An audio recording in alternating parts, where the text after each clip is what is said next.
출애굽기 8장 20절에서 9장 12절이지만 일부분만 8장 20절에서 8장 32절까지 우리 한 목소리로 합독하여 읽겠습니다. 주님께서 모세에게 말씀하셨다. 너는 아침에 일찍이 일어나서 바로 앞에 나서라. 그가 물가로 나갈 것이다. 그때 너는 그에게 이르기를 주님께서 이렇게 말씀하신다 하고 나의 백성을 보내라. 그들이 나에게 예배를 드리게 하여라. 내가 나의 백성을 보내지 않으면 나는 너와 너의 신하들과 백성들과 너의 궁궐에 파리를 보내서 이집트 사람의 집집마다 파리를 들끓게 하겠고 땅도 파리가 뒤덮게 하겠다. 그러나 그날에 나는 나의 백성이 사는 고센 땅에는 재앙을 보내지 않아서 그곳에는 파리가 없게 하겠다. 내가 이렇게 하는 까닭은 나 주가 이 땅에 있음을 내가 알게 하려는 것이다. 내가 나의 백성과 너의 백성을 구별할 것이니 이런 이적이 내일 일어날 것이다 하여라.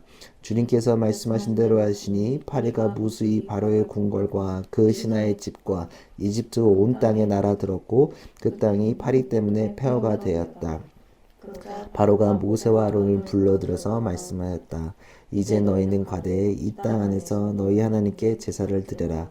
모세가 말하였다. 이집트 사람들은 우리가 주 우리 하나님께 제사 드리는 것을 부정하게 여기므로 이 땅 안에서는 제사를 드릴 수 없습니다. 우리가 이집트 사람들이 보는 앞에서 그들이 부정하게 여기는 것을 희생제물로 바치면 그들이 어찌 보고만 있겠습니까? 우리를 돌로 치지 않겠습니까? 우리는 하나님이 우리에게 말씀하신 대로 광야로 사흘 길을 나가서 주 우리 하나님께 제사를 드려야 합니다. 바로가 대답하였다. 그렇게 하면 나는 너희를 내보내서 너희가 광야에서 주 너희 하나님께 제사를 드리게 하겠다. 그러나 너희는 너무 멀리 나가지는 말아라. 그리고 너희는 내가 하는 일을 잘되도록 기도하여라. 모세가 말하였다. 보십시오. 이제 내가 임금님 앞에서 물러가서 주님께 기도하겠습니다. 내일이면 파리 때가 바로 임금님과 신하들과 백성들에게서 떠나갈 것입니다. 그러나 바로 임금님이 우리를 속이고 백성을 보내지 않으셔서 우리가 주님께 제사를 드리지 못하는 일이 다시는 없게 하여 주시길 바랍니다. 모세가 바로 앞에서 물러나와 주님께 기도하니 주님께서 모세의 기도를 들어주셔서 파리가 바로와 그의 신하들과 백성에게서 모두 떠나서 한 마리도 남아있지 않게 하셨다. 그러나 이번에도 바로는 고집을 부리고 백성을 보내지 않았다. 아멘. 이 하나님 말씀입니다. 다 9절 10절 다 읽어도 되겠네. 반반이구나. 네. 여튼 오늘 10가지 재앙 파리가 축 피부병에 대한 얘기를 하려고 합니다. 10가지 재앙 두 번째 시간입니다. 출애굽기를 다시 한 번 더 생각해보면 출애굽기의 목적은 궁극적인 목적은 뭐죠? 내가 떠나는 이유? 약속 말고 떠나게 되는 아주 계속 지금 오늘도 얘기하고 있는 것 오늘도 예배하기 위해서 이게 제일 중요합니다. 예배하는데 이 여정 가운데 하나님께서 어떻게 하시겠다?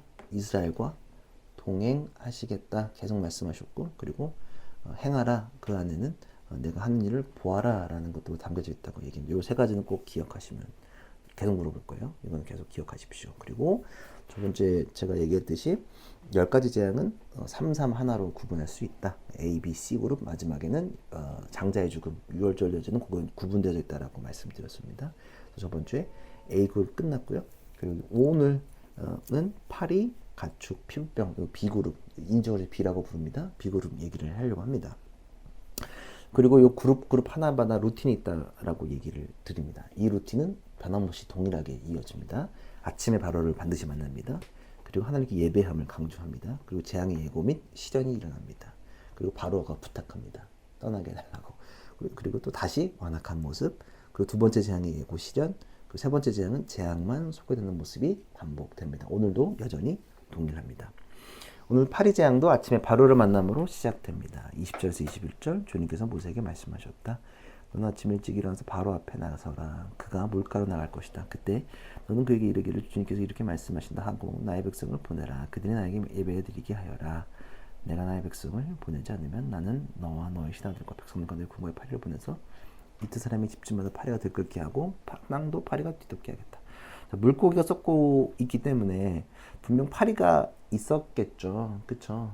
뭔가 썩고 있으면 파리는 들끓잖아요. 근데 그게 뭐 썩은 데가 물론 전혀 얘기했지만 완전히 파리떼를 보내겠다고 선언을 합니다. 예배를 드리기 위해 이스라엘을 보내지 않으면 반드시 보내겠다라고 얘기합니다. 파리떼가 한 마리만 있어도 좀 사실은 우리 살아가는 짜증이 조금 나는데 파리떼가 있으면 저도 파리떼를 본 적은 많이 없거든요. 근데 무슨 뭐 외국에서 무슨 뭐 이렇게 갑자기 파리떼가 들끓었다. 뭐 그냥 그런 것만 봤지 파리떼가 있는 건 많이 저도 사실은 보진 못했는데 파리떼가 온다 그러죠. 그러니까 좀 생각만 해도 조금 불편해요.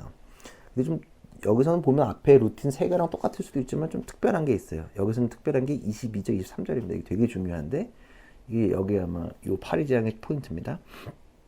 그러나 그날에 나는 나의 백성이 사는 고센 땅에는 재앙을 보내지 않아서 그곳에는 파리가 없게 하겠다. 내가 이렇게 하는 까닭은 나 주가 이 땅에 있음을 내가 알게 하려는 것이다. 내가 나의 백성과 나의 백성을 구별할 것이니 이런 이적이 내일 일어날 것이다 하여라. 재앙을 예고하시면서 특별히 이스라엘 거주 지역인 고센이라는 땅에는 구별하여 이적이 임하지 않을 것이라고 말씀하십니다. 되게 중요해요. 뭐 하겠다? 구별하겠다. 구별하겠다의 뜻은 구별, 성질이나 종류에 따라서 차이가 남, 성질이나 종류에 따라서 갈라놓음을 이야기합니다. 이게 좀 갈라놓는다는 거예요. 이집트와 이스라엘을 갈라놓아 특별히 지키시겠다라고 말씀을 하십니다. 그러니까 70인령이라 그래서 성경이 처음으로 번역됐을 때 70명이 동시에 번역했는데 똑같이 번역했다는 번역본이 있어요. 이게 되게 중요한데 거기에 번역되는 속량됐다라고 얘기해요. 성질을 구별하겠다가 아니라 속량하겠다라는 게 뭐냐면 사실 속량이라는 뜻이 우리한테는 조금 생소해요. 제가 오늘 기도문에 조금 넣어놨는데 속량 뜻을 아세요? 속량? 저희 잘 몰라요. 왜냐면 잘 쓴 단어가 아니니까. 속량이 뭐냐면 먼저 조선시대 소유하고있던 노비를 몸값을 받고 노비의 신분을 풀어주는 게 속량, 평미되게 해주는 게 속량이에요. 값을 치러서 이 사람이 자유에 되게 해주겠다는 게 속량하겠다. 근데 뭐 이게 속량이라는 단어 쓰는 이유가 정확하죠. 왜냐면 이스라엘 사람들은 여기서 지금 노예였잖아요. 하나님께서 값을 치러서 속량해주겠다, 구별하겠다. 이게 뭐냐면 너희들을 구별하겠다. 그러니까 내 값을 치르겠다라는 것을 이야기할 수 있는 거죠. 기독교에서는 여러 가지 의미로 속량이라는 단어가 쓰여요. 성경에서.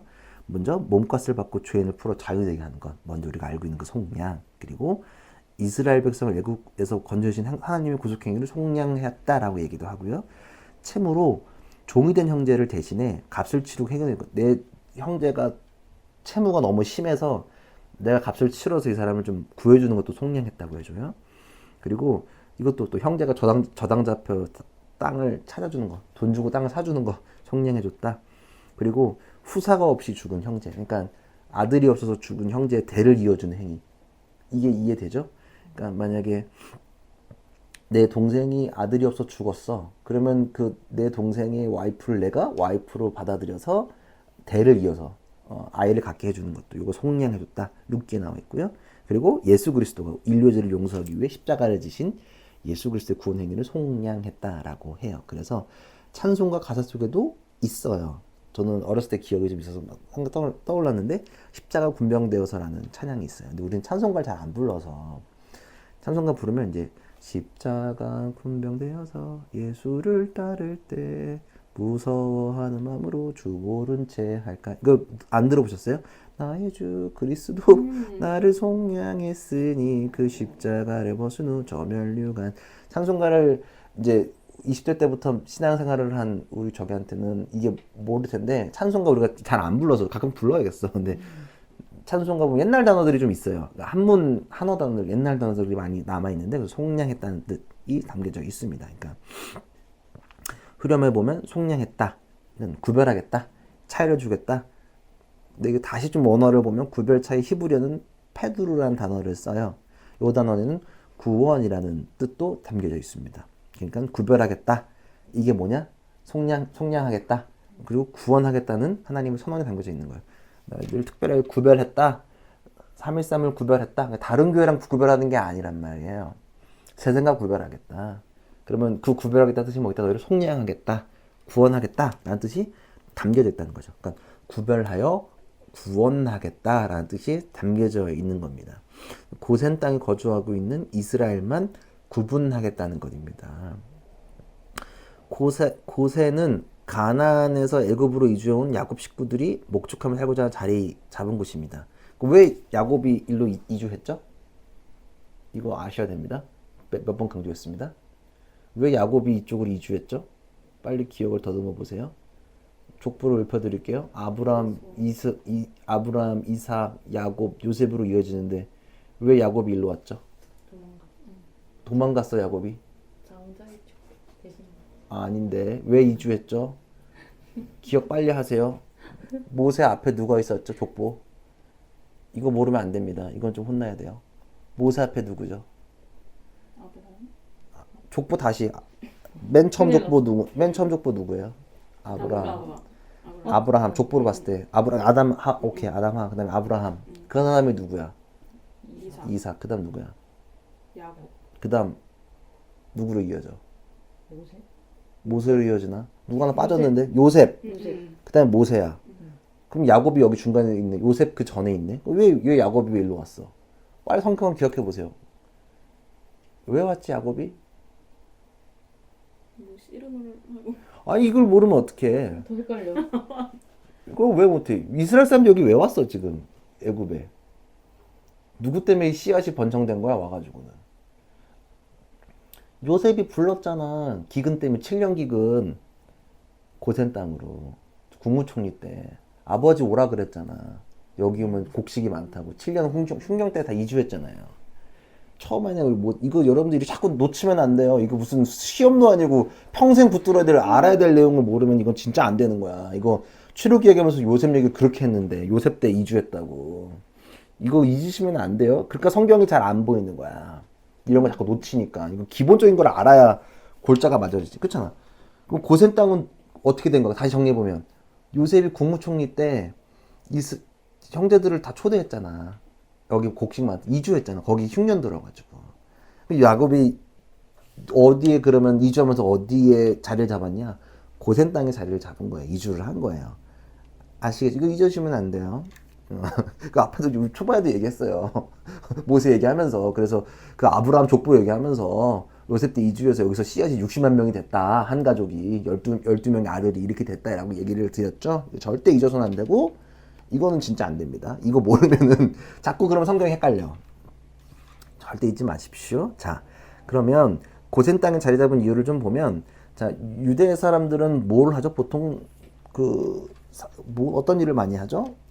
우리가 알고 있던 상징성으로 목축을 많이 하죠. 이주민 왔다 갔다 하고 양치잖아요. 맨날 양의 비유 많이 하잖아요. 근데 애굽 사람들이 이 목축을 좀 가증스럽게 여겼단 말이에요. 우리나라 조선시대 누구를 차별했죠? 양반들이? 누구를? 노비 말고 백정들을 차별했잖아요. 목축하는 사람들을 차별했단 말이에요.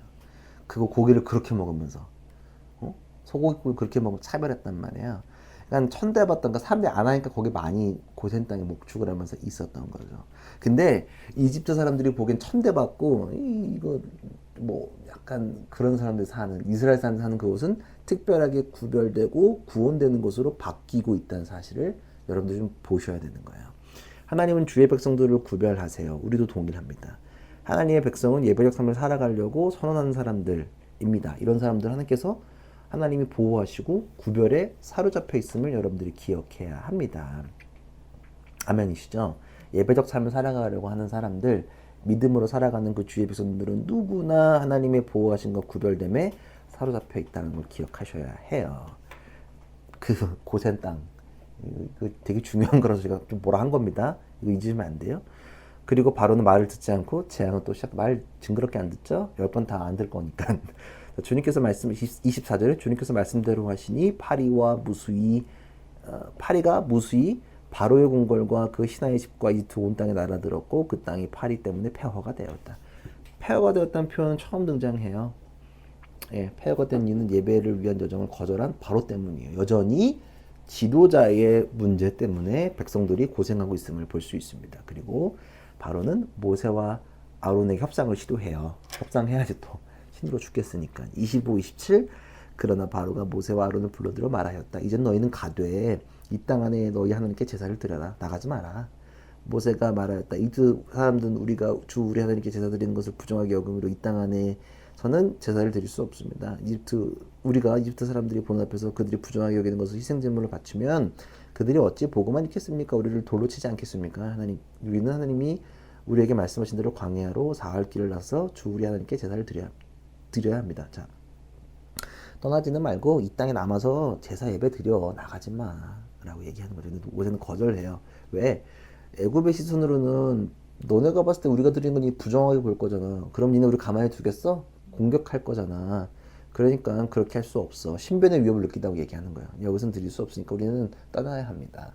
가야 합니다 라고 이야기하는 거예요. 자, 28, 29 바로가 대답하였다. 그렇다면 난 너희를 보내서 너희가 광야에서 주 너희 하나님께 제사를 드리게 하겠다. 그러나 너희는 너무 멀리 가진 말아라. 그리고 너희는 내가 하는 일을 잘 되도록 기도하여라. 모세가 말했다. 보십시오. 이제는 제가 임금 옆에서 물러가서 주님께 기도하겠습니다. 내일이면 8일 때가 바로 임금님과 신하들과 백성들에게 떠나갈 것입니다. 그러나 바로 임금님이 우리를 속이고 백성을 보내지 않으셔서 우리가 주님께 제사를 드리지 못한 일이 다시는 없게 하여 주시길 바랍니다. 떠남을 승인하고 기도를 부탁하여 파리 있다가 떠나갔지만 바로는 여전히 그 말을 어기고 있어요. 또 말 안 듣죠. 또 거절해. 기도까지 했고 다 받았는데 또 거절. 또 안 해요. 그래서 다섯 번째 재앙이 시작됩니다. 그것은 가축의 죽음이에요. 하나님의 경고, 실행, 반응으로 또 이어지죠. 1절에 3절 주님께서 모세에게 말씀하셨다. 너는 바로에게 가서 히브리 사람의 주님이 이렇게 말씀하신다고 하고 나의 백성을 보내여라. 그들이 나에게 예배드리게 하여라. 내가 그들을 보내기를 거절하고 계속 그들을 붙잡아 둔다면 주의 손이 들에 있는 너의 집짐승들 곧 말과 나귀와 낙타와 소와 양떼를 쳐서 심히 무서운 병이 들게 할 것이다. 자, 가축은 매우 소중한 재산이죠. 그쵸? 노동력을 제공하고 교통수단이 되기도 하며 옷을 제공하여 주기도 하고 음식이 되어주기도 합니다. 의식주의 상당한 부분을 해결해주는 중요한 재산입니다. 1차 산업의 형태라면 지금 반도체 정도의 가치를 지니고 있지 않을까라도 무방해요. 그냥 그러니까 모든 게 다 돼요. 지금 없으면 안 돼. 밥도 되고 교통도 되고 노동력도 제공해주고 먹는 것도 되고 다 돼요. 근데 그것이 위협당하고 있는 거 다 죽어요. 지금 다 죽어가고 있어요. 왜냐하면 애굽의 종교는 제가 초반에 말씀드렸다시피 저번에 다신론이란 말이에요. 애굽의 만신전 판테온에는 신들의 모습은 반인반수예요. 반인반수가 뭔지 아시죠? 반은 동물이고 반은 인간이란 말이에요. 그럼 대표적으로 뭐가 떠오를까? 이집트의 반인반수가 대표적인 게 있어요. 제일 유명한 거. 이집트 하면 떠오르는 상징물들을 빨리 떠올려 보세요. 그리고 이집트를 가면 가야 되는 곳에 있어요. 이집트를 딱 카이로에 도착하면 꼭 한 번 맨 처음 가는 곳이에요. 예, 스핑크스가 반인반수의 모습을 갖고 있죠. 그쵸? 몸은 뭐죠? 사자고 머리는 사람이잖아. 반인반수의 모습을 여러분들 이집트 벽화를 보면 반인반수의 모습들을 많이 볼 수 있습니다. 스핑크스 생각하면 얼렁대요. 그러니까 이집트에 있는 모든 신들은 반인반수의 모습을 가지고 있어요. 말, 나귀, 낙타, 소, 양 이거를 다 돌림병으로 하나님께서 별하고 계세요. 우상들을 별하고 계신 것도 동일하게 이해하셔도 좋습니다. 4절 그러나 주는 이스라엘 사람의 집중승과 이집트 사람의 집중승을 구별할 것이니 이스라엘 손에 것은 하나도 죽지 않게 할 것이다 하여라. 예, 여전히 똑같이 이스라엘 짐승은 구별되어 있어요. 하나님은 이스라엘을 위해서 세 가지를 구별하셨어요. 맨 처음에는 어떤 걸 구분하셨죠? 땅을 구분하셨어요. 고센 땅, 고센이라는 땅을 구분하셨어요. 두 번째는 사람을 구분하셨어요. 마지막은 뭘 구분하셨죠? 가축까지 구분하세요. 세 가지를 구분하세요. 그러니까 이스라엘의 은총이 사람에게서 가축에까지 이어지는 거예요. 사도행전 16장 31절에 보면 이렇게 사도 바울이 얘기해요. 그들이 대답하였다. 주 예수를 믿으십시오. 그리하면 그대와 그대의 집안이 구원을 얻을 것입니다. 그리스도인이 있는 곳에는 축복이 분명히 있어요. 내가 믿음의 1세대이든 아니면 3세대인지 여부는 상관없어요. 그 시작부터 흘러감을 기억해야 합니다. 그러니까 더불어 내가 서 있는 곳, 학교, 직장, 교회, 관계 모든 곳에 하나님의 은총이 흘러가고 있다는 사실을 기억해야 돼요. 왜냐하면 하나님께서 우리를 구별하셨기 때문에 나와 연결되는 것도 동일하게 구별하시고 구분하신다는 사실을 여러분들이 잘 기억했으면 좋겠어요. 자, 이렇게 바로의 고집은 가축까지 저주를 일으게 하고 있어요. 그리고 그 완악한 모습을 유지하고 있습니다. 6절, 7절 이튿날 주님께서 이 일을 하시니 다 죽은 거예요. 이집트 사람의 집짐승은 모두 죽었는데 이스라엘 자손의 집짐승은 한 마리도 죽지 않았다. 바로는 사람을 보내서 이스라엘 사람의 집짐승이 한 마리도 죽지 않을 것을 확인하였다. 그러나 바로는 여전히 고집을 부리고 그 백성을 보내지 않았다. 나로 인해 누군가는 살 수도 있어요. 이스라엘 사람도 살았어. 근데 나로 인해 누군가도 죽을 수 있다는 것을 우리는 볼 수 있는 거죠. 나로 인해 누군가는 죽고 누군가는 살아요. 바로와 구별된 사람의 모습을 보면서 알 수 있는 거죠. 그리고 이어서 악성 종기가 이어집니다. 8절에서 10절, 9장 8절에서 10절입니다. 주님께서 모세와 아론에게 말씀하셨다. 너희는 화덕에 있는 그 이름을 두 손 가득히 움켜쥐어라. 그리고 모세가 그것을 바로 앞에서 공중에 뿌려라. 그것이 짙은 온 땅 위에 먼지가 되어 사람과 집중생에게 악성 종기를 일으킬 것이다. 그래서 그들은 화덕에 그 이름을 모아가지고서 바로 앞에 섰다. 모세가 그것을 공중에 뿌리니 그것이 사람과 짐승에게 붙어서 악성 종기를 일으켰다. 화덕의 재, 그 이름 숯은 이제 재를 두음 금지고 하늘에 뿌리면 그것이 사람과 짐승들에게 악성 종기를 일으킴을 말씀하세요. 그리고 피부병이 모두에게 일어납니다. 자, 부스럼으로 보는 것이 좋을 듯해요. 자, 우리 모기에만 물려도 피부가 간지럽죠. 너무 힘들죠. 아토피를 가지고 있는 사람은 너무 힘들어 하잖아요. 되게 고통스럽잖아요. 아토피가 진짜 이루 말할 수 없는데 몸에 간지러운 고통은 상상을 초월해요. 진짜로 미치잖아요. 별거 아닌 것 같은데 사람 미치게 만드는 게 간지럼증이잖아요. 마술사들도 종기 때문에 모세 앞에 나서지 못했어요. 11절 마술사들도 종기 때문에 모세 앞에 나서지 못하였다. 모든 이스라엘 사람들과 마술사에게 종기가 생긴 것이다. 자, 이들은 하나님을 징계를 흉내냈던 사람들이에요. 마술사, 요술사, 그쵸? 근데 바로의 완악함에 불을 지피던 사람들 옆에서 계속 불을 지피던 사람들이야. 근데 이들은 어떤 옷을 입고 있었을까? 되게 화려하게 옷을 입지 않았을까요? 자, 종교인들의 복장 어떠세요? 화려해요. 예식 복장들. 겉으로는 화려한 제복을 입고 있지만 그 안에는 피부가 썩어서 벅벅 긁어야 처지가 된 거예요. 이 옷은 차라리 벗어버리는 게 나은 거죠. 겉과 속이 다른 인간의 나약한 모습을 보게 될 수 있죠. 스스로 화려하다고 생각할 수도 있고 화려하게 따라가지만 속은 썩고 외로운 사람들이 떠오르기도 해요. 그쵸? 인스타 보면 화려한데 속은 썩어가는 사람 너무 많잖아요. 인플루언서들 자살 많이 하잖아요. 연예인들. 화려한 삶을 살지라도. 정치인들도 막 자살하잖아요. 돈 많은 사람들도 마찬가지고요. 스스로 구원할 수 없는 속빈 강정 같은 우리네 모습이 떠오르기도 합니다. 그리고 이 사람들은 이제 더 이상 흉내내지 못해요. 하나님을 맞서고 소리치다가 이제는 바라보고 당하는 존재, 목격자로 바뀌게 돼요. 그들의 거짓된 모습이 드러나게 되는 거죠. 하나님은 우리를 구별하세요. 속량하세요. 구원하신다는 사실을 기억해야 돼요. 그리고 그렇게 구별하는 이유는 뭘까? 우리를 구별하는 이유는 뭘까? 뭐 하라고 우리에게? 예배하라고. 그 명령을 지키라고 우리에게 구별하시고 속량하시는 거예요. 그것 때문에 그리고 누구까지 구원을 받는다? 심지어 가축까지. 우리가 구별됨과 속량되면 삶을 살아가면 내가 믿음의 1세대건 2세대건 상관이 없다는 거예요. 거기서부터 시작되는 거예요. 나로 인해 우리 가족이 축복을 받는 사실 여러분들이 잘 기억했으면 좋겠어요. 반드시 그렇게 이루어진다. 그리고 우리 회사가 내가 있는 그 팀들이 직장이 구원받아 잘 해결되고 하나님 뜻으로 나아갈 수 있다는 사실을 여러분들이 잊어서는 안 돼요. 그리고 거짓은 요술사들처럼 이제는 목격하게 돼요. 처음에 흉내 낸단 말이에요. 근데 지나다 보면 결국 따라오지 못하는 그 범주가 있단 말이에요. 결국은 화려한 그 옷 안에 종기가 생겨서 벅벅 긁어서 울부짖고 있는 그 사람들의 모습을 볼 수 있다는 것을 여러분들이 잊지 않고 기억했으면 좋겠습니다. 하나님 우리를 속량하셨다. 313을 구별하신다는 뜻은 단순히 우리가 자꾸 빠지기 쉬운 건 다른 교회랑 구별하셨다. 그건 그렇게 의미가 없어요. 그건 정확히 또 모른단 말이야. 그게 아니라 우리는 세상과 구별됐다. 그래서 세상을 아름답게 살아가야 되는 사람들, 구별된 사람들로서 우리가 어떻게 살아야 될지를 고민하면서 나아갔으면 좋겠다는 거예요. 맨날 우리 그냥 뭐 다른 교회 뭐 어쩌고 거기에 매일 것도 없고 부러워할 것도 없고 또 때로는 부러움을 넘어서 무시할 것도 없고 하나님의 뜻을 붙들고 나아가는 우리가 돼야 한다는 사실을 여러분들이 잊어서는 안 됩니다. 속량했다. 그 이유는 우리를 예배하려고 구별됐다.